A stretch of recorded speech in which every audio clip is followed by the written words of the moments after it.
Welcome to the Shoulder Strikes MMA Podcast. You are now listening to the Hot Take Hot Box. Welcome to the Shoulder Strikes MMA Podcast. You are now listening to the Hot Take Hot Box. Ladies and gentlemen, it is the Shoulder Strikes MMA Podcast, brought to you by the Hot Take Hot Box. My name is Matt McSweeney. I am joined by Ty Capone, fresh off of the UFC 295 extravaganza from Madison Square Garden. Ty's boy 45 was in the building. Tucker Carlson, Kid Rock. I mean, they came out like they had a WWE entrance. It was quite a night. And then there was the fights. But Ty, did you enjoy the show? How you doing? I heard you were feeling a little bit under the weather, but I know you are a warrior. You have a warrior mentality similar to that of Poatan, and that's why you are here today. Yeah. I feel like somebody tried drowning me in a random lake somewhere in Brazil. Nice. Like shout out to like Glover. Alex and Glover do to each other. But yeah, hopefully I don't sound like I'm on the precipice of death. I feel better, my body wise. Big game coming up this week. I will be in attendance once I buy this flight that I still haven't bought. For the birds, that is. And Taylor Swift won't be there, so we're getting this dub. We're bringing this dub home. I'm taking Eagles money line right now. Just saying. I love it. Sixers are looking good. Yeah. I'm happy about that. I can't. We can go into that deeper later this week, but I know there's just all smiles from me and you. We're happy. We're on the up and up. Nothing can go wrong right now in the NBA, right? For now. No, of course not. Just one of your players getting hit by a car. But other than that. That's crazy, by the way. Absolutely I want to know the context of that, but also, great night of fights. Great night of fight. The whole main card just ending early. I mean, dude, getting the co-main event before midnight is just like great. I love when that happens. It doesn't happen often, but things went our way more so than not. Definitely in the main event. Let's just get right into it. Let's not make these people wait much longer. UFC 295, like we said, from Madison Square Garden. We had all 13 fights, Ty. We didn't get anything to drop off or anything similar to last week where we had 2 fights drop out due to weight, and then Petrosian got sick the night of the fight, which was pretty wild. But we had Alex Pereira and Yuri Prochazka, and Poatan got it done, dude. Kind of in a similar fashion to how we thought it was going to happen, but I guess you can never really predict and know how these things go down. That left hook, man, has been money for Alex Pereira throughout his entire career, and it made him some more money. He becomes a 2-weight class champion, not dual champion, but a 2-time, and once in 85, once in 205. He takes out the former king of that weight class because Yuri was technically the rightful owner of the belt before Jamal, fought for the interim. Now it looks like Jamal's saying the crown's over here and all that nonsense. But I guess I'd like to hear what your thoughts were. I mean, the walkouts were incredible. I expected that. And the fight itself, it kind of went how I thought it would. I felt good when we were seeing Alex taking some of the shots that he was taking. Yuri, his striking is very unorthodox. It comes from all these different angles. He is quick. He was landing, not terribly hard, but he was landing. And Alex was able to didn't really show any of the effects of it. Never really got wobbled or anything like that. He kept marching forward, backing up, marching forward. This was a very good fight, and I think Yuri thought he had him hurt towards that last finishing sequence. He hit him a couple times, followed him in, similar to the way Alex kind of followed in Izzy when he got knocked out. And he just got caught with that, in tight boxing, just that one, that right hand into that check left hook. And it dropped him, tried to go for that takedown, those Johnny Walker elbows, and it got him out of there. Did you like the stoppage? And I just like to hear your thoughts overall on the entire contest. But shout out to Poatan, my boy. Our boy. Our boy, I should say. I can't.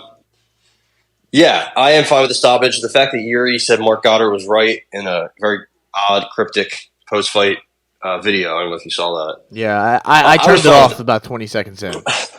It was he was backstage. He was just like the camera was facing him, and he it was like a minute long, and he talked like every 10 seconds, and then just like had this like look of sadness and also like scariness It was weird, but he said Mark Goddard was right. And yeah, I thought, he was there was like 13 punches and then turned into elbows that a couple of those elbows, when they started landing behind the ear, he lost his grip on Poatan against the cage and fell backwards. He was out. Yeah. He was out. And Mark Goddard stepped right in. And if Mark Goddard did not step in, I think you're probably be in the hospital right now. So I think he did him a favor. As soon as he got right back up, but he did not look good at all.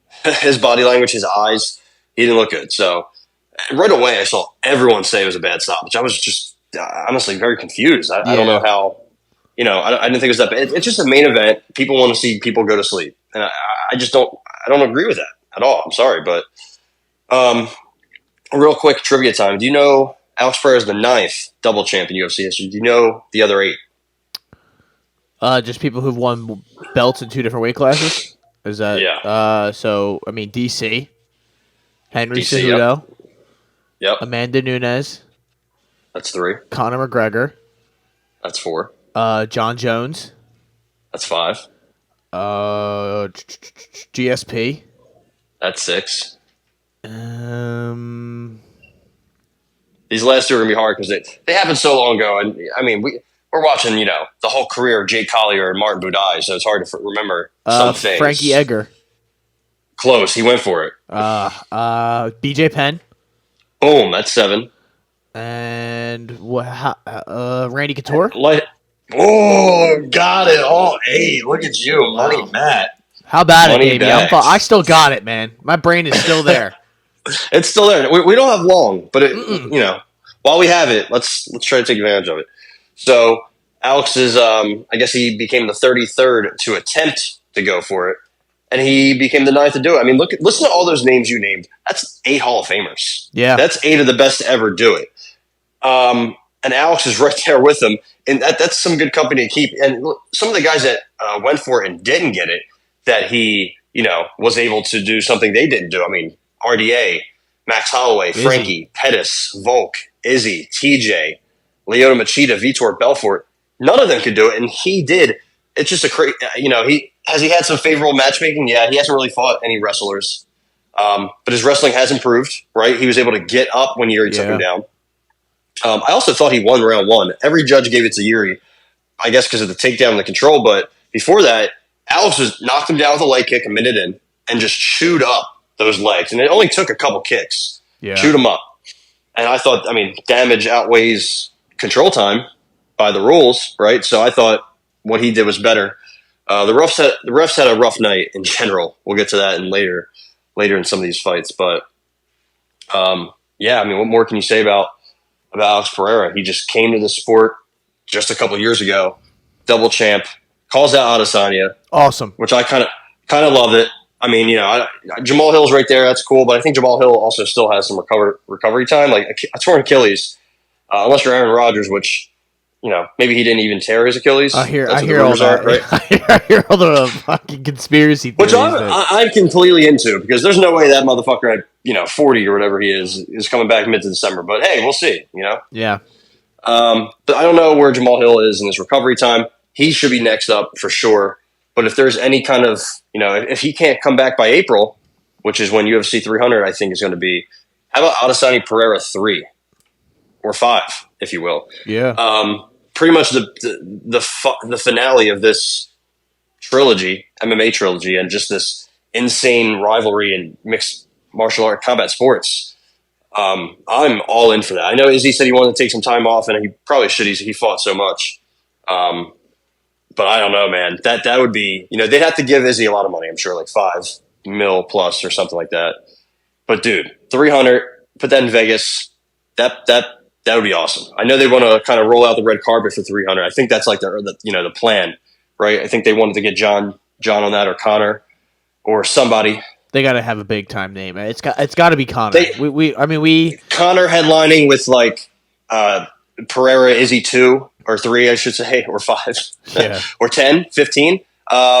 With that as the co-main, and then like an insane feature bout that we just like don't know what it could even be right now, but it just develops. I mean, that's got to be their plan, right? Brock Lesnar versus Jake Collier. I mean, Brock Lesnar, Mark Hunt rematch. yeah, Mark Hunt. Just get him out of the nursing home to bring him in here. But no, I mean, it seems like that was already the discussion a little bit that they were kind of angling towards that. Like we'll talk about Aspinall, but people were saying Aspinall Stipe and fucking for 300, which I don't really know if that makes any sense, but.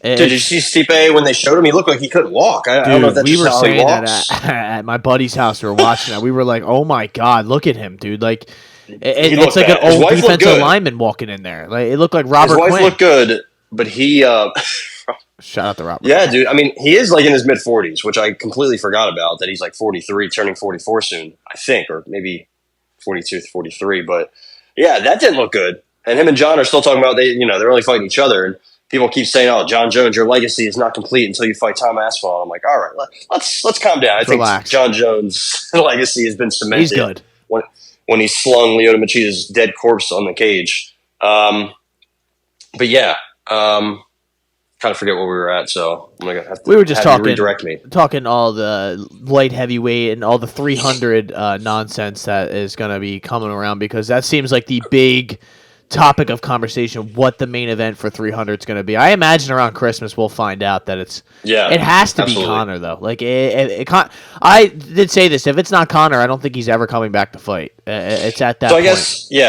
I guess the original plan was Conor to come back in December, but now I think in December is when they're going to drop the Conor news. I guess, right? Because they had to push it back a little bit. I'm assuming he's going to be returning to 100% health. I mean, I don't follow him on social media, so I don't know how active he's been. I don't know if he's going out and partying, but when he's in okay, I was going to say, if he's in zero dark 30 mode, that could be dangerous. But when he comes back, we're absolutely fading him. We fade guys coming off of long layoffs. That's what we do. Yuri Prochazka came off a long layoff, and what do we always say, or what was I trying to say that he wants to do? He wants to get knocked out. That's what Yuri wants. He just it's just how he fights. It seems like that's what he wants to happen. And that's exactly what happened in that fight. So, shout out to Poatan for doing something not many people have done. And also, I'm going to ask you this. I know it sounds crazy, but is Alex Pereira a UFC Hall of Famer? I think I don't think to get into the Hall of Fame. No, I don't think it's really even that hard anymore. It's when you do what he's done, you can argue the whole strength of schedule and he didn't fight a wrestler or this or that, whatever. The guy gets up and knocks people out. He got taken down in this fight. People thought that was just going to be rinse repeat. The people who thought Yuri was going to win thought that was going to be the constant thought process or what was going to happen. Alex looked very controlled on the ground and was not really bothered by the situation. He kind of just, held his own and then eventually was able to find a little opportunity to get back up. And he got back up and he knocked the man out. He has beaten a list of names. I know the Sean Strickland win at the time didn't really matter, all that much in theory. But guess what? That guy's the middleweight champion. He knocked him out in one round. Izzy came from behind, knocked him out in the 5th round. He loses to Izzy, which is, that's a tough one. But Izzy's also one of the greatest of all time. Jan Blachowicz, former champion, wins the decision against him. Now Yuri, former champion. He's fighting all former champions now. So he's like 11 fights in, and he's a 2-time, a 2 different weight class champion. You cannot hold it against this man. And is Brock Lesnar a Hall of Famer? I mean, he didn't fight often, but the guys he fought were hammers, and he fucking smoked all of them except for Kane. But I don't know. He's 5-3. Maybe. So it's like I don't think it really matters all that much. No. And if you look at some Hall of Famers and some people who have gotten into the Hall of Fame, UFC it's not as strict as the MLB, I guess you can say. Yeah, you definitely can say that. Also, how insane was the whole build-up, the stare-downs, the walkouts? Awesome. Dude, the stare-down was insane. I mean, you have Bruce Buffer talking about Call of Duty, Modern Warfare 3, and then New Amsterdam Vodka. Meanwhile, these two are just staring at each other through each other's souls. The camera angles were incredible from behind the shoulder. They were. I loved it. I wish we got more of that. My roommate went to bet on Yuri once I told him about the darkness retreat he went on. He's like, "Oh, I'm betting that guy." I'm like, "No, you shouldn't." Long layoff, shoulder surgery. Alex Pereira is just as scary as Yuri is. in theory, maybe even more, honestly. Yeah. And then once he saw the walkout, he was like, "Yeah, I'm betting this guy." So love the walkout, love the little arrow he does, then the yell 3-punch combo. That's our boy, man. One of the patient saints, man. He really is one of the best. It's hard not to say he's not one of the best combat sports athletes ever for what he did in kickboxing and then MMA at the highest of the high levels, K1 and UFC, and beating some of the guys he's beaten. I mean, insane. And he's still not done. Like I could see him put Jamal Hill out. You know, I think Jamal Hill might have the advantage in that fight. But guess what? Jamal Hill is also coming off of a bad injury, a long layoff. Jamal Hill's not that young. He's not 36 like Pereira is, but I think he's 31, 32. So all that time off is going to hurt. I think he's quicker, better athlete. Alex's striking defense is what always concerns me. He kind of doesn't really block. He just kind of has his hands up and moves his head. Sometimes he moves well. It's kind of like that kickboxing defense. But he gets hit. He gets hit a lot. I mean, I thought DC was overhyping it. I didn't think he was hurt when he started hitting him a couple times before the knockout. Yeah, and then there was a couple times Yuri thought he had him hurt the first time, and then the second time he rushed in and boom, just quick. Not even like the hardest shot Alex could have landed with the left before the right, after the right, but it put him out. It put him down. His face. I mean, he was wearing it. He was wearing the damage on his body very quickly. Yeah, so that just shows how unforgiving Alex Pereira is with his strikes.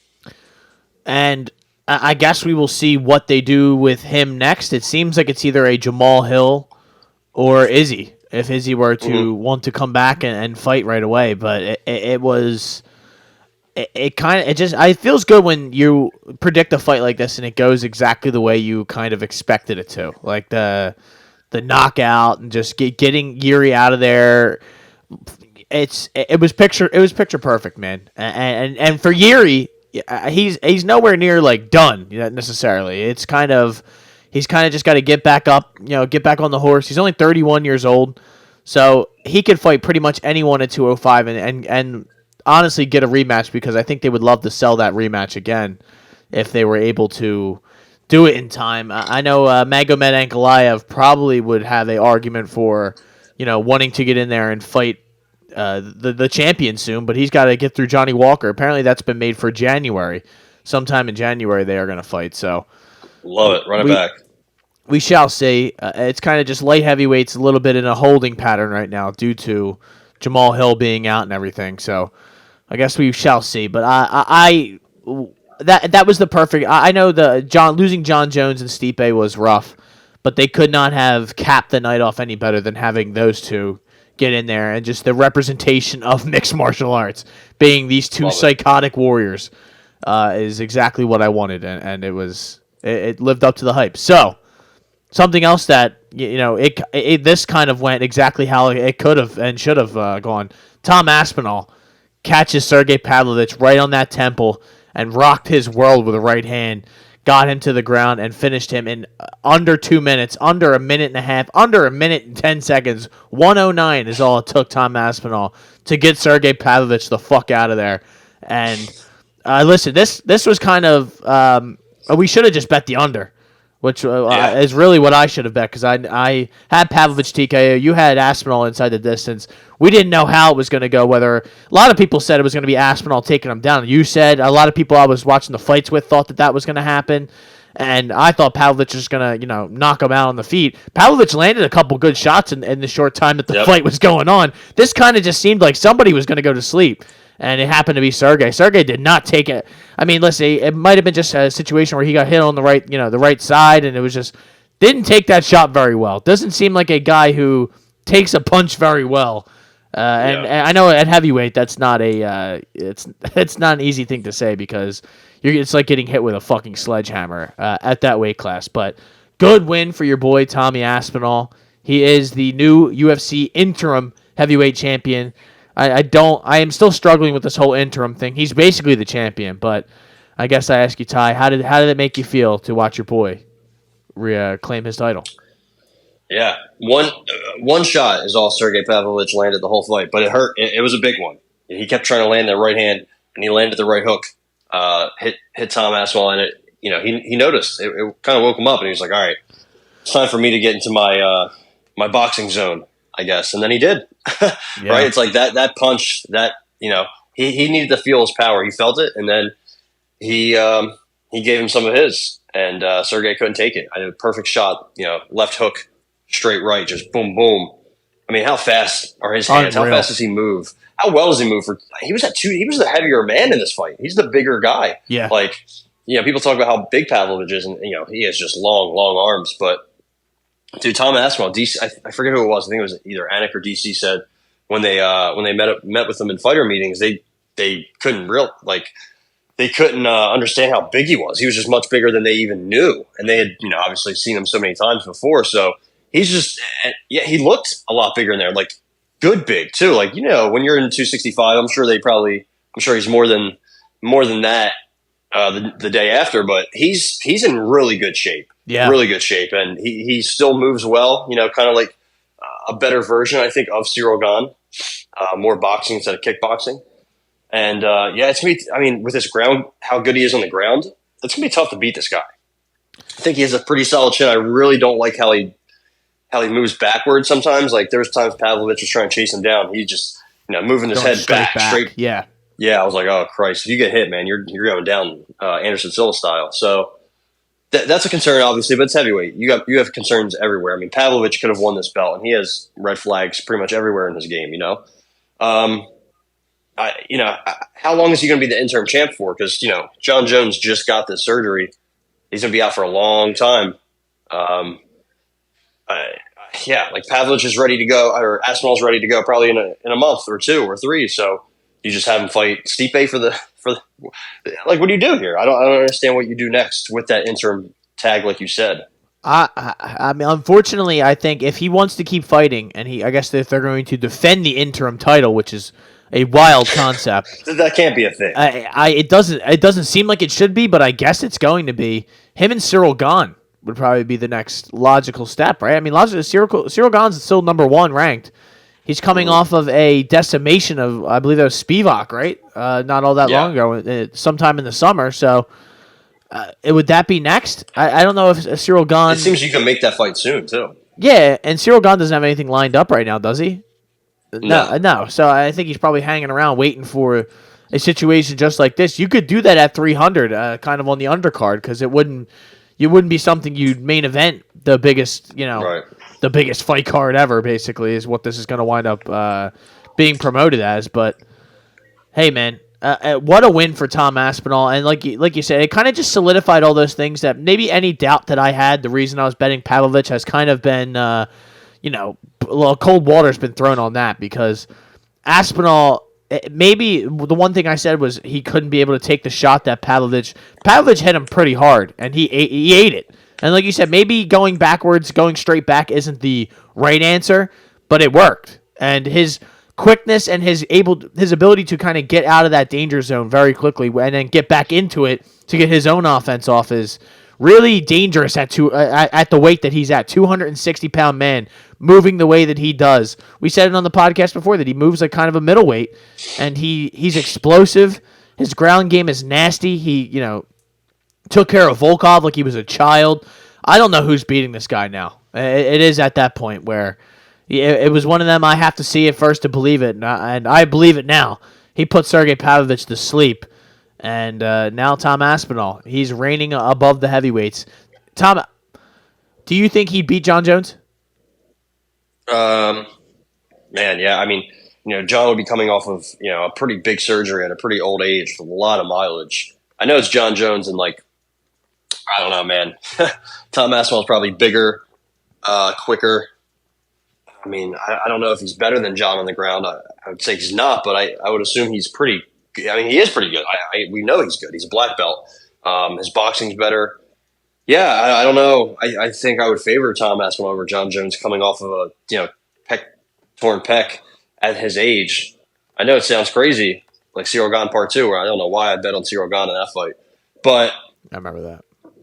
I think you have to favor Aspinall, right? I mean, do you think Jon's wrestling, offensive wrestling, is that much better than Tom's defensive wrestling? Maybe. I know we know how good Tom is offensively on the ground, submission-wise and wrestling-wise, but what about defensively? What if somebody, out wrestles him? What if he gets matched up with Jailton Almeida or Jon Jones? Is that a possibility to expose Aspinall's defense? I don't know. I don't think we've seen him ever really get tested by somebody at a high level like Jon. So that would be interesting. They're both really smart too. That's the thing about Tom. He's just a smart guy, and he executes his game plan well. So is Jon. So that would be probably the heavyweight fight to make, obviously. But now there's a big hold up. I'd pick Aspinall just based off the fact that the age that Jon Jones is at, like you said, all that mileage and everything, and the fact that Tom is such a large human being. I have trouble believing that he would be able to take him down. I mean, obviously, Cyril Gahn and Tom Aspinall, we can all agree, have different wrestling and grappling, backgrounds or games. So it would not exactly look the way it did in the first Jon Jones heavyweight fight. But it wouldn't be an easy pick. I feel like the line would probably be Jon Jones like minus 140, 150. And I would be hammering Aspinall money line just because the value's there. And if it was on the other side, I might even bet Jon Jones money line because you never get Jon Jones at an underdog number like that. So that would be awesome. I don't think that's going to happen. I think Jon is Stipe and done. I really don't see the point in coming back from a pec injury like this and fighting one time. But I'm also not a fighter, so I can see why he would just I'm okay. I'm all right. I could see why he just kind of wants to get that legacy fight sort of out of the way, but really, the more time that goes on, Ty, does that fight even really get you going? I mean, it barely was. No, we barely were excited. Yeah, like I don't know. Yeah. Jon Aspinall is a really tough fight to predict because of the wrestling. Stand up, Jon's in trouble if he stays on the feet. I think Tom's just moves better. He might be the more naturally bigger guy and quicker. Having a hand speed advantage, having just a speed advantage in general will give Jon a lot of problems on the feet. But could Jon get him down that quickly? What if he can't get him down? Yeah. What if Jon kicks him in the head and we're like, okay, DC part 2, like what the fuck? So I think that would be an interesting fight. Put that with Conor and Nate, right?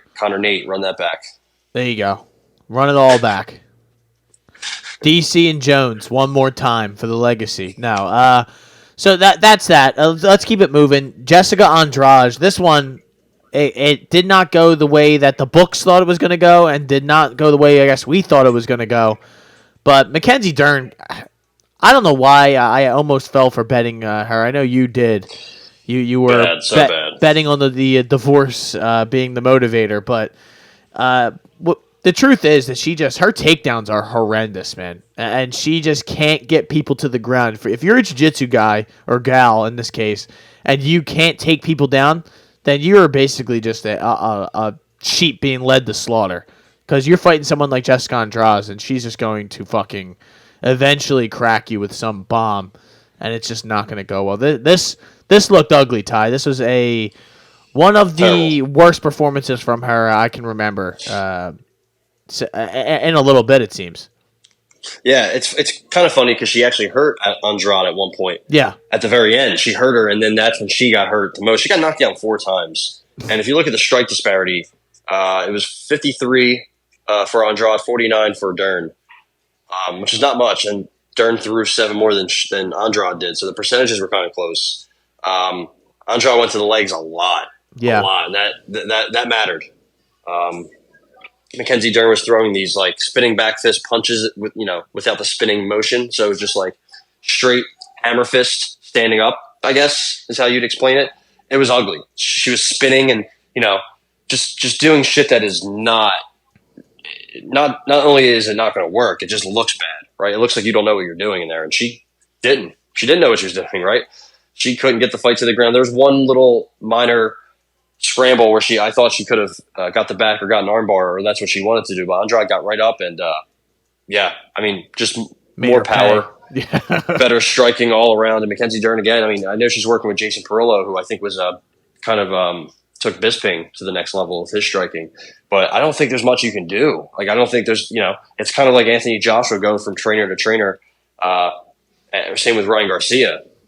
If you have a weakness like both of those guys, and they're very chinny, they don't like getting hit, Mackenzie Dern just can't hit and can't kind of formulate striking. She has power is the thing. Yeah. Like she can equalize people. She smoked Angela Hill. So maybe, she's definitely past the certain level she was on before where she couldn't, advance. Now she's at a point where she can't advance to the elite level or even the very good level. Because this was both. So I didn't know Andrade was also going through a divorce. Yeah.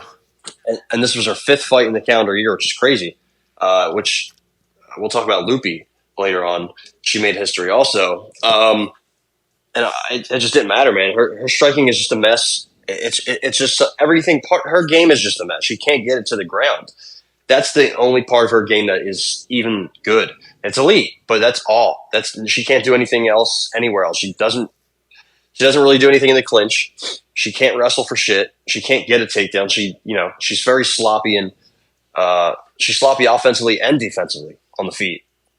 So I don't know, man. I don't know what you do. She's kind of like a worse version of Amanda Hebos or something like that. It seems because at least Amanda Hebos has some hands, but I don't know. I don't know what's next for her. Honestly, it seems like she's like the more respected version of Crone Gracie.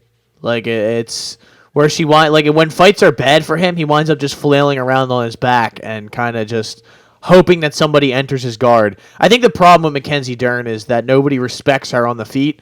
So those takedowns that maybe are usually there for her in the gym or whatever are never there because people just stand and are just waiting for that takedown to come. When is the last time she's actually, like you said, she like rocked Andrade a little bit, but it wasn't enough to really make a difference here. I don't know. Every time I watch her fight, it is so predictable what's going to happen, and you have to get lucky to get the submission off that she is hunting the entire time. If she can't beat Jessica Andrade, Ty, I don't know. I just, especially at this point in the Jessica Andrade experience, she's still dangerous. She always will be. She is built crazy. She's powerful as shit. She's kind of well-rounded and good in all facets, but this is a girl who just got eliminated 3 times in a row. And she was at the lowest of lows, and you got eliminated by her. So, when you look at Mackenzie Dern's wins against Angela Hill, Tisha Torres, Nina Nunes, I mean, these really aren't world-beating names. So, like you said, maybe she's just kind of somebody who's on that second level, not on that upper echelon. She can't really push her way through to the next level. It's kind of, she's just stuck. And I don't know what she does to get out of this little rut. I don't know either. Yeah. She's not young. I mean, she's not old, but it's kind of do or die. It's kind of, time to really show the improvements you've made. She hasn't. Her takedown accuracy went from 8 to 15. That's the improvements she's made. So, yeah, I just don't know what you do with her next. She can probably beat Angela Hills of the world, but maybe she will come out with a new accent next time. She's 0-1 in the post-accent era, so maybe she should switch to like a Polish accent. That would be kind of crazy. That would be wild. That would be a wild update. Or she could change it to a French accent, because apparently that works for this next man we are going to talk about. The God of War, Ty. Cash us out again. You didn't take it. Coward. You cowarded out. BSD. Head kick. Finish of Matt Frivola. Split his ass wide open with that elbow on the ground too. It was an ugly night for the steamroller Matt Frivola.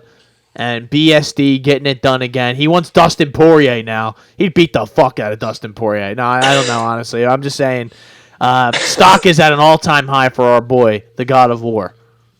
Yeah, it didn't take much. He didn't even land that fucking head kick. Imagine if he landed it flush. Oh. That guy's head would have been in the 15th row.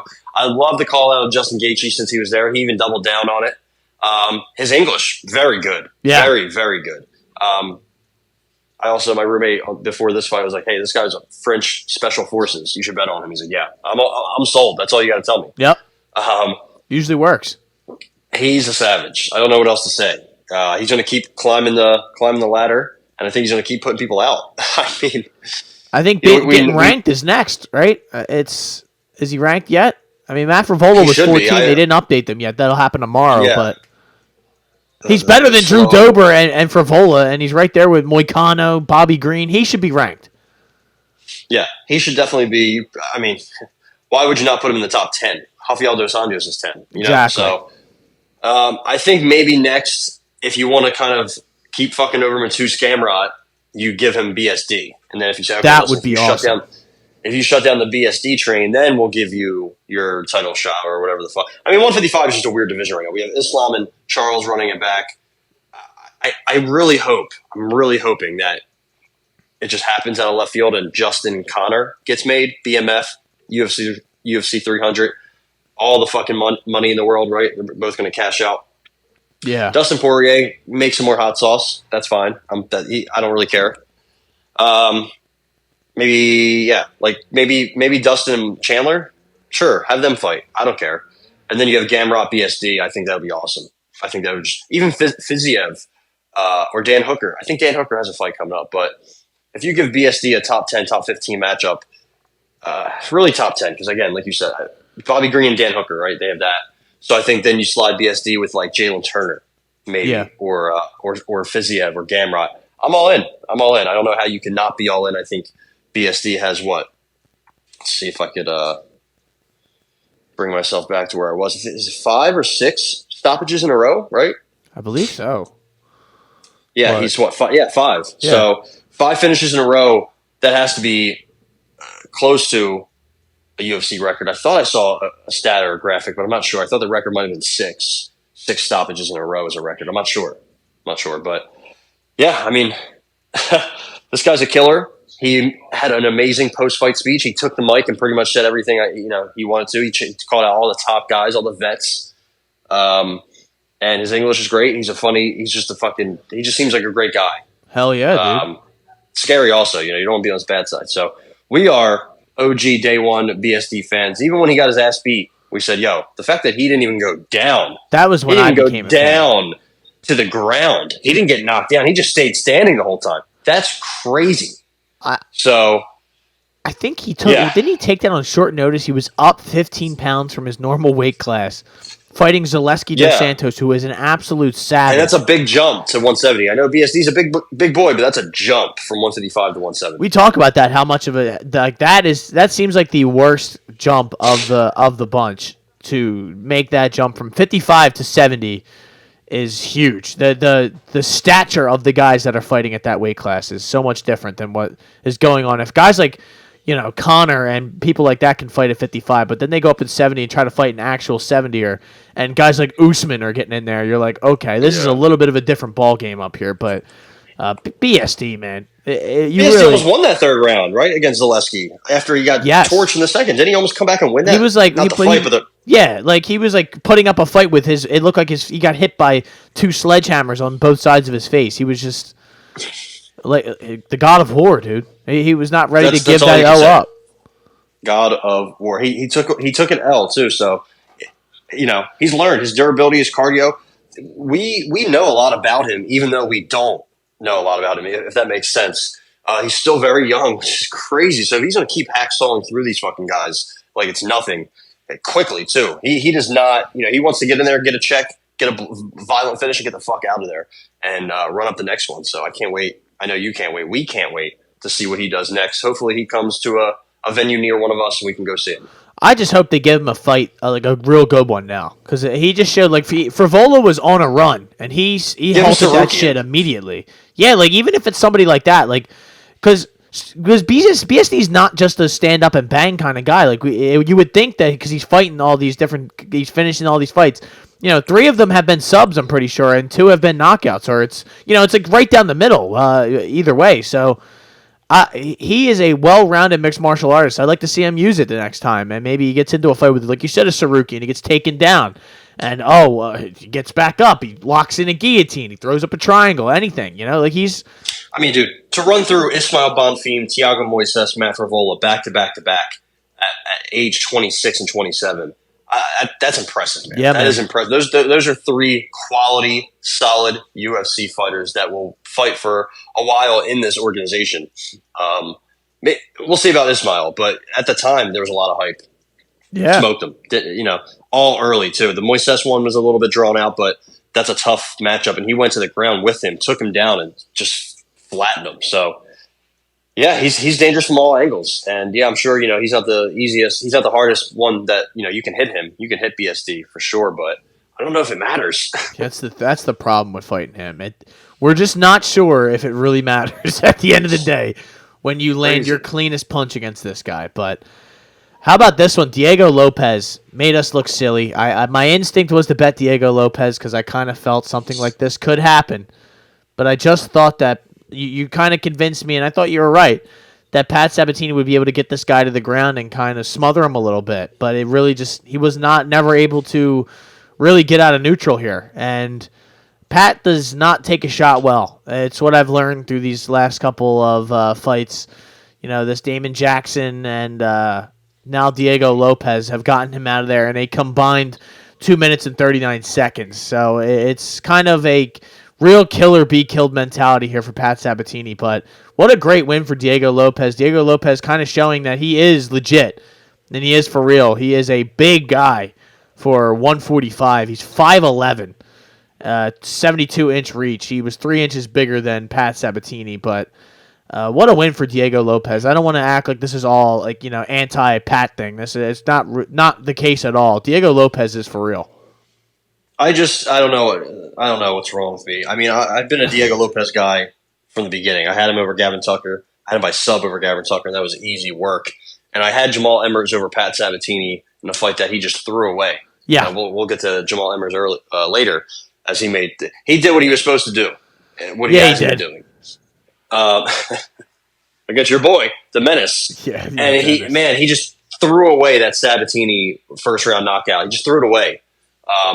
And I saw that, and I remember I kept giving you shit because that's your boy, that's your Philly guy. And I'm like, nah, Sabatini's not that good. And then this fight, I was like, nah, I'm going to plant my flag on the Sabatini hill. And I don't know what I was doing because he did just the way he gets hit and the way he gets dropped, and kind of, you know, when Diego Lopez kind of threw him after he hurt him. Yeah. And then he got back up and he just fucking knocked him down against the cage. And then he had him like he was hitting him with the ground and pound where his head's just kind of bobbling. You're like, dude, this is not good. Not a good look. Good stoppage. Yeah, hop in there a little sooner there. Was that Keith Peterson? Yep. Yeah, Jesus. He must hate Philly guys. Probably. And Pat's not young, right? I think he's 32, 33 now, I believe, yeah. Yeah, the durability is always going to be an issue with him, and it's obviously not going to get better with age. And Diego Lopez, he's a killer, man. He is a killer of 145 or 155.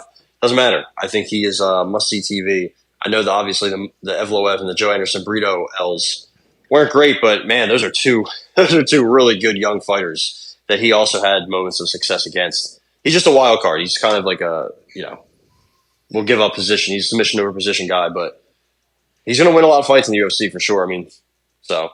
Yeah, he's going to be an exciting thing. Like you said, I don't know how far necessarily championship route might go. You know, I'm not going to act like he's, you know, now I'm convinced that he's going to win. He's going to be a title contender, but it's his game is dangerous, and like I don't know how. Like we kind of talked about this a little bit before off air. Just don't know how long this guy's going to be able to make 45. I don't know if that's a long term kind of thing. I mean, he's still young. But he's not young. He's 28. Seems like he looks good, and we haven't really seen him necessarily get pushed other than the Evloev fight, and he looked great in that, especially in the third round. So I really don't know. He's with a bunch of savages, like Grasso and all them. So I think he trains Loopy, and her hands, keep getting better. So seems like sky's the limit for Diego. Yeah, we're here. We are here. Also, he got 50K, so shout out to him. Shout out to him. We will not fade you again. I am vowing that right now that Diego Lopez is on the non-fade list. So that's a big time. Yeah, the tail list could arguably be the tail list. How about Astro Boy?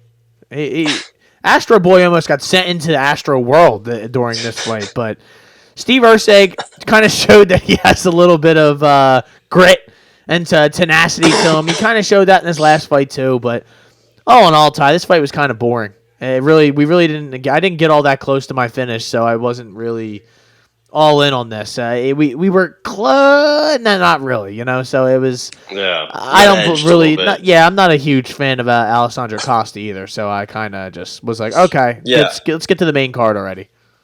Yeah, pretty much. Erceg did what he had to do in the third round to secure the victory. After I think he lost. He won the first, lost the second, and then got the third. I think pretty much won the third with that he had 3.5 minutes of control. They were just sitting up against the cage a lot of this fight too. Like it was. Yeah, it wasn't great. Robin Aaron though, he did what he needed to do to get the win, and secure it for the Tullys, if you will. Wow, bringing the win back to the Vale. Good for them, man. Let's go. Let's fucking go. Yeah, I mean, listen, he's going to win some fights at flyweight because I think there are some guys that he can use that frame against. And the way he fights, I don't think he's that hard to hit. I think he does obviously have that tall man defense, but he seems like he's tough, right? He seems kind of tough. And also he's a guy who I think, if I remember correctly, only has about 10, 11 pro fights. Let's see. 12. Yeah, he's 11-1. Yeah. And he's only 28. So I think as he gets older, maybe he has to move up to 135, but I think we're going to see some jumps from him, some improvements from him. But we'll see. Maybe his ceiling's a little limited at 125. I think most fighters are limited at 125. You're going to have a flash of success, and then that's pretty much it. We've seen that with all the flyweight champions before. But Alessandro Costa's tough. He's definitely tough, and he's pretty well rounded, but he's not great at everything, but still tough to deal with. And was this on late notice or no? I thought maybe one of it. Alessandro Costa was on late notice. Yeah, and I think we could kind of tell in that third round. It was crazy he won the second. I thought he was pretty much just going to kind of roll over if he didn't get an early finish, but he fought well. I mean, they both fought their heart out. Obviously, it was a little boring. Yeah, it was. But again, he did what he had to do. Kind of have to, we had a better flyweight fight earlier in the night, but those guys are also small and just fucking South American savages. Steve Erceg was supposed to fight Matt Schnell, so he would have definitely eliminated him from the face of the earth. They should just run that back, honestly. Why not? How about Loopy getting a razor-thin split decision? I thought this really could have gone either way. I didn't have a confident feeling going into the cards being read. I had Loopy decision on this, a plus 115, which was a hit, but definitely did not feel good about it, Ty. This I didn't leave this thinking that Loopy has the greatest hands in the world. If you're getting chipped up by Tabitha a little bit. I thought she knocked Tabitha Ricci down in the first round. Did she not? I thought she knocked her in the butt.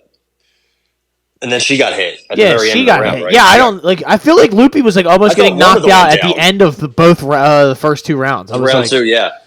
But I thought one of them got a knockdown. Nobody got credited with one, but I have to go back and rewatch it. Maybe they just called it a slip or something like that. I don't know. It felt like it at the end. It was like every time I was like, "Oh, we won that round," and then she would get knocked down. And I'm like, "What the fuck, dude?" Yeah.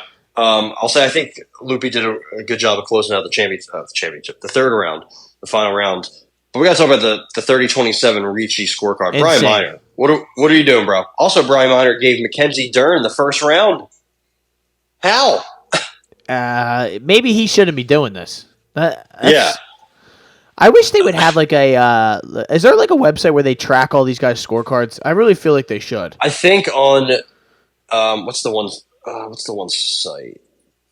UFC scorecards. It's like they should have you be able to click a judge and you go through all of his scorecards and you're like, wow, MMA this decisions guy sucks. MMA decisions, you can do that. I'm going to see if I can do that with Mr. Brian Miner. He had 3 tonight, or that night, that were bad, I believe. He didn't give Nazem Sadikov a 10-8, which was crazy. Yeah. Let's see what else he had. It looks like I don't know if any of his he does PFL. He seems like he's very active in Bellator and PFL. So maybe he should just stay there. Honestly, what do you think? Yeah, I would hope so. Especially if you thought Ricci won all three of these rounds, because that's what some of the people at the party I was at were using as an example of why this Ricci got robbed. I'm like, well, that guy's just a moron. I don't. Yeah, that guy's dumb. Maybe it should have been 29-28 all around. Yeah, that's fine. I would be able to live with a 29-28 Ricci round, or Ricci card. It's like I said, I thought it could have gone either way, but 30-27 is just blasphemous. It's absolute. It's moronic. It's all those words that you could ever imagine. So. Yeah, he should be the one who gets drug tested. I saw a player on the Colts got drug tested before he even left Germany. They wasted no time. They said, "Here you go, brother. Take this. You have to piss in this cup." Maybe they should do that to Mr. Brian Miner. I don't know. It wouldn't hurt. You know what else wouldn't hurt, or does hurt actually, is Roosevelt Roberts' right arm, because Matus Rebecki put that shit in an arm bar and almost snapped it off. I was 2 minutes away from getting to that second round for me, but I wound up taking a sub bet for him. Just I wish I should have just taken on this card, but I was hunting down the field and thought that Roosevelt was going to kind of hold his own till, at least the second round, but it just did not go well. I don't know if Roosevelt should be in the... I mean, this is a tough first matchup to kind of get in there with, and he missed weight, right? He missed weight, but I think they forgave it because it was such short notice. Okay. But, I mean, listen, he had a shot in the UFC before, and he was losing to Kevin Croom, right? So they cut him. Then he comes back for this Ultimate Fighter sham of a season, and he loses to Austin Hubbard. And then he gets another chance. So he's getting so many chances, kind of confused. But next time they should just give him a layup. I don't know what would be considered a layup for him at 155, but somebody who can't grapple and somebody who can't strike. How about that? Bring back Kevin Croom. Rematch. Did they fight? They did, didn't they? Yeah, Kevin Croom beat him, but it got overturned because Kevin Croom was, I think, tested positive. Yeah, tested positive for bull cum in his blood. First time they ever seen that. They didn't know how that got there. So, listen, good win for Matus. I'd like to see him matched up with somebody that can kind of is on his level, because it seems like these first 3 UFC fights have not really been guys that are necessarily on his level. I don't know if the Tajik Eagle would have been on his level. I think that would have been at least more fun to watch. That guy's 9-0. That would have had at least a little bit of hype behind it to kind of see what these two prospects, where they're at. But I need to see Matus against somebody who's more on his level. So yeah, for sure. How about Sadikov, Vyacheslav Borishev with the old Slava clause? They got to do the dance afterwards. Little Sadikov, I don't like him. Let me just say that this guy is he gives me vibes of I'm happy to be here for the most part in some of these fights. He should have won this fight, but he kind of just kept doing dumb shit over and over again. It felt like maybe if I rewatch it, I'll feel differently. But I remember sitting there watching that on the spot, and I had not had. I think I maybe have drank 1 beer by the time that this fight had happened. So my judgment was clear. It was not clouded. And Sadikov really just kind of, I don't know, was it? He wasn't going. I felt like there were opportunities to get this man out of here, especially with that. He rocked him. I think it was that in the second round, right? Yeah, he had him. Listen, if this was up to Brian Miner, he would have lost. So, yeah. But if it was up to us, he would have won. I don't know how he did. After what he did in that second round, he outstruck him 51-30, knocked him down once, and hurt him pretty much every time he landed. Borshev was. I mean, that fucking guy will not die. I mean, it was crazy. He got cut open so badly. That cut was brutal. He was gushing blood right away. It didn't matter. That's who I was talking about with that elbow on the ground, where he just got split open. Steals the third round. You cannot lose that third round after you had such a great second round. And it's not like it was a cardio dump at all or anything, because Sadikov landed some shots in the second round, in the third, more than he landed in the first. The first round, he wasn't doing anything. He was just taking straight shots, and Borshev was winning every boxing exchange. But to lose that third round, you can't lose that round, man. You have to rally. Not even rally. You have all the momentum. You just 10-8 the guy. You got to get him out of there, or at least win that third round. So you can. Yeah. Disappointing. I kind of feel you. I just thought he had avenues to maybe take it to the ground, and even if it's not a sub, I know I bet sub people would probably like, you just wanted him to sub him. Not even really. Just kind of could have ground and pounded it and got him out of there. I felt like also couldn't work. It was crazy. He couldn't get any grappling advancements. He couldn't win any grappling. He took him down a couple times, and I kept telling my roommate, I was like, listen, if this gets to the ground, Borshev, Slavaklos, we kept calling him, Slava doesn't know what he's doing on the ground. And this fight he did. It was kind of crazy. He made some improvements, or maybe he just ran into a guy in Sadikov who's not he's still a little raw. Maybe he's not that well polished, right? I think that could be probably what it is. Yeah, because he just, inconsistency in the wrestling, inconsistency in the striking, inconsistency in his game plan overall. So, yeah, I'm right there with you, man. It was a little disappointing. Who wasn't disappointing? Maybe for my bet, but not for the performance. Jared Gordon, man. Jared Flash Gordon got Marco Madsen's bum ass the fuck out of there, okay? Let me just, with all due respect, of course, to Mr. Overguard. Mr. Olympian, yeah, Mr. Overguard really did not look like he was UFC level. He still hasn't looked like UFC level. He is of that how do I say, kind of that Pat Sabatini kind of guy, which no disrespect to Pat Sabatini. Pat Sabatini's way better than Marco Madsen, but they do not take shots well. And their brain, it's not their fault, but their brain just does not respond well. Yeah. This man got hit and his lights went out almost immediately.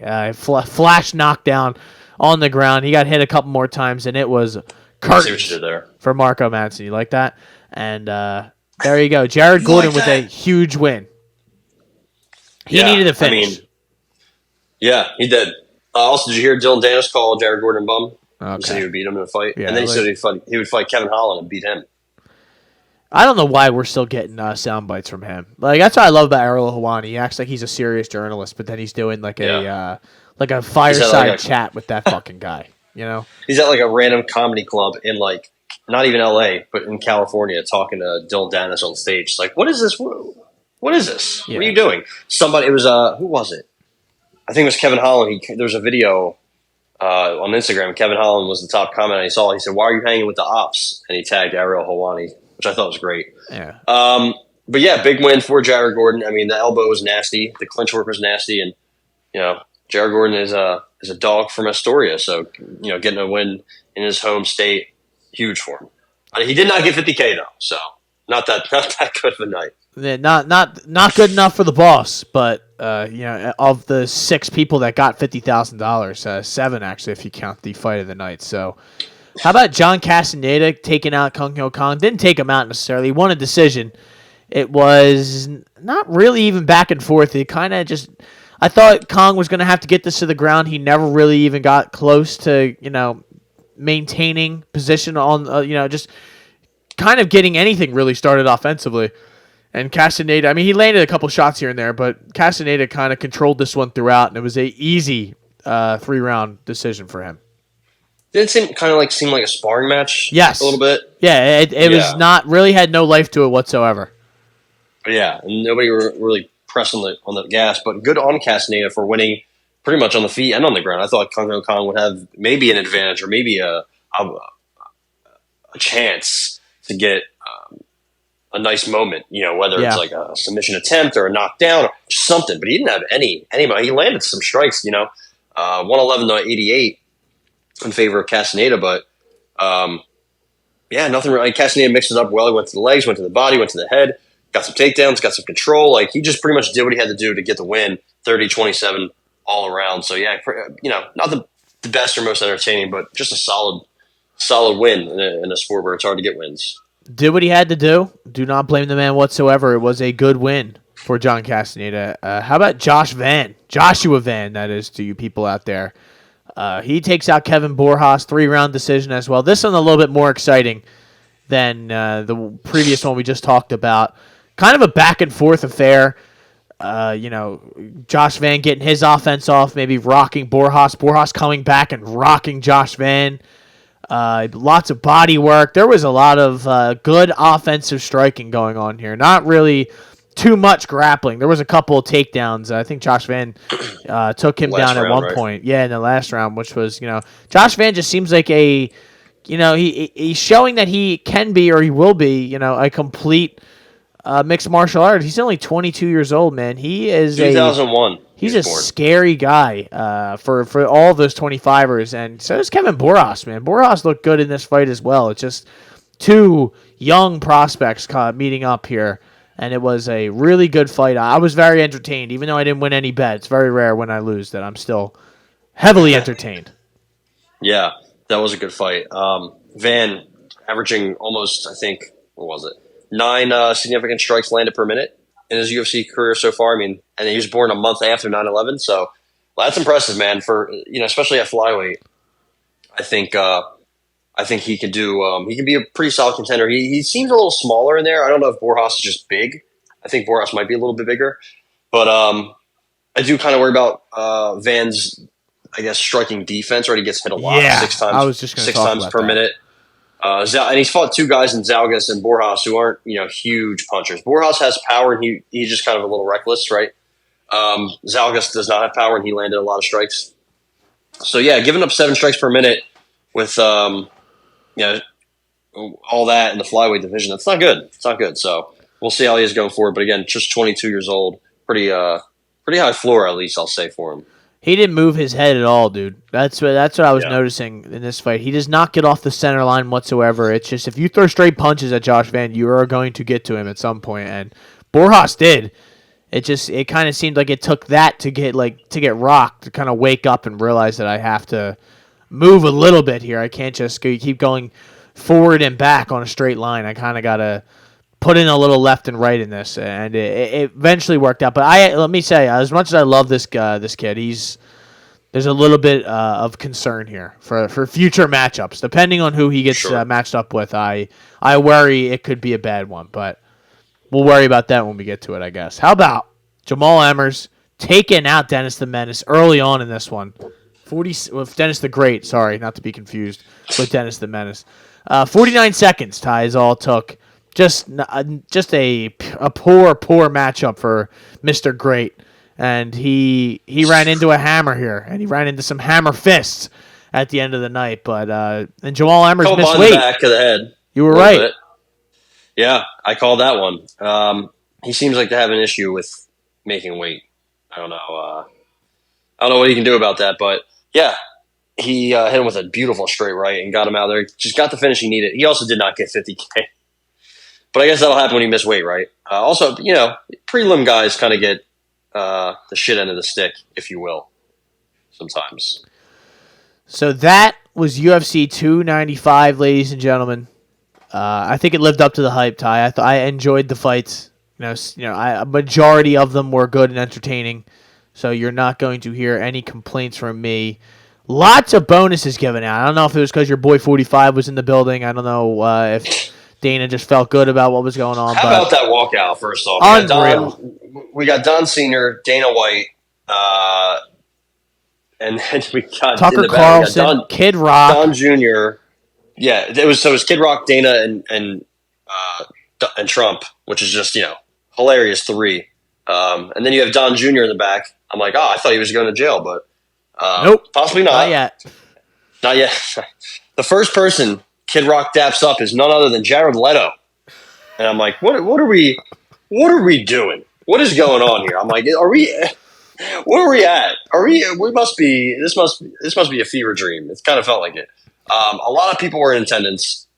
Those guys, the way they walked out, it was so weird because the camera panned to the tunnel and then they're walking out and I'm like, this is what we're doing. The unofficial, main card introductory thing that we're doing. It was honestly kind of funny. I didn't expect it at all, and it was kind of like WWE. Like before the main match starts, here we go. We got everybody walking. You're like, okay, Vince McMahon's walking out to the ring with fucking whoever the fuck. It was crazy, but kind of funny. And obviously everybody loved it there. Yeah, I love when people were knocking people out and they're jumping in his face, and he's like, "You're a great fighter. Great job." And every time they showed him on screen, he'd go, "Thank you." Like, yeah. Come on, dude. Bill Burr's wife flipped him off. That happened. Just so ridiculous, all of it. He's sitting caged, right on the cage, too. Not like he doesn't have a regular seat with regular people. No, he's sitting on the cage. You can see him every time the camera panned. Adelaide Bird's like, yo, get out of the way, 45. I can't fucking see. Yeah, well, we'd rather her not see and kind of just judge the fight off vibes because she's not good when she sees the fight, so... 45 is probably a better judge than Brian Minor for being serious. Probably. I don't know though. It'd be like, this man's a great man. He won Kobe. He'll probably be there for the Kobe one. Kobe. Yeah. But how about $50K for Alex Pereira, $50K for Aspinall, $50K for Andrade, $50K for Saint Denis, $50K for Diego Lopez. So if you knocked anyone out or even won your fight on the main card, well, everyone knocked the guy out on the main card. No money for Andrade, though. No, she got 50. Oh, I'm seeing on Tapology. Yeah, 50. So that's $250,000 given out to the main card. And then fight of the night, Sadikov and Borishev. Slava Claus is able to scrounge up $50K from coming back from the dead. And, not winning, but forcing the draw, which is a kind of a win, honestly, if you think about it. So that is UFC 295. We got a card coming up next week. I believe, are we back in the Apex? I think we are. I think we always got to go back to the Apex, right? We This is a 2 in the afternoon card. This is this an card's not absolute great. trash bin of a card. This is a 14-fight card, and we will go. I think 13 now. Is it? Did we lose somebody? I wouldn't be surprised by that. I think the 4-0 Cesar Almeida will no longer be fighting Christian Leroy Duncan. I think he was probably going to get smoked anyway, but it looks like that's not going to happen. Maybe somebody else can drop out. Maybe Peyton Talbot or something. Yeah, well, I mean, the main card has Uris Medic and Johnny Parsons on there, so there's a lot of filth. Chase Hooper's fighting Jordan Levitt, so we're gonna have big cakes versus no cakes. It's gonna be and Michael Morales and Jake Matthews. We kind of talked about this last time, so we're not gonna waste too much time on this whole card. But Brendan Allen and Paul Craig is a disgusting, in a bad way, main event. And I don't even know if I'll watch any of these fights live, to be honest. This seems like I'll go back on Sunday night, and, after football's over, and just breeze through this and kind of watch it. I think it's that bad of a card. It's just it's pretty bad. When Mick Maynard says, we don't put out bad cards, I'm like, well, I point you to this one. I point you to some of the other ones. Raquel Pennington is the main event. We did get some news. Dominic Reyes, Carlos Ulberg, baby, 297 in Toronto. Man, they don't love Dominic Reyes, do they? They give him tough fights. Carlos Ulberg hits hard. I think as soon as he hits Dom Reyes, he's going to sleep. We saw what Ryan Spann did to him, and Ryan Spann's not good. So Jan Blachowicz, Alexander Rakic, also that's a big fight for Rakic. If he can win that, he's day he's right too? there. Yeah, it's the same card, 297 in Toronto. So we have. Did you see Jan Blachowicz he was talking shit to Alex Pereira, saying he's a slime ball and all this shit after he called out Izzy after the win? Yeah. Listen, Jan Blachowicz can just I love how Jan acted like he was so noble in his loss to Ankalaev, but now it's like when he left there and they were like, dude, you can't just be like the good guy. He's like, oh, okay, fuck you slime ball, you're a piece of shit. Come fight me, pussy. It's like, oh, whoa, all right, Jan, let's relax a little bit. We went a little too far, fucking left here, but. I don't really care for anything that Jan Blachowicz has to do. I hope Rakic wins that so we can get him the fuck out of here, to be honest. But is there any? I guess we'll have a. When do you leave? For the plan would be to leave for Saturday afternoon. Okay, so we could knock Saturday a pod morning. out still. I was just making sure that we could. Maybe we can talk on the plane. Maybe I can land at a local barbecue joint and maybe give you a review. That would be nice. Ask some people around there who their favorite local Kansas City fighter is. I'm sure a lot of people say James Krause, but I'm not sure after that scandal. He's blackballed. His name does not exist. So maybe they'll say who's your favorite your favorite MMA guy who gives you picks? James Krause. I wonder if he's what happened to him? Like, is he like he's off the grid. Yeah, he just kind of disappeared. I think you should get the Discord going. If they're going to get you out of here, I don't understand why you wouldn't run the Discord again. You were making people some money, man. Help us out. Help everyone out. Let's come on this pod, and we'll see what you like, and we'll fade you. We'll win money, and we'll be smart. Yeah, well, we're not going to fade him, though, because it seemed like especially any of those guys that were fighting in his gym, he had the picks. Yeah, he had them picks, dude. But maybe we get Zach Cummings. Maybe I can run him down. He's a Kansas City guy. I think also Tim Elliott. I think he's a local Missourian.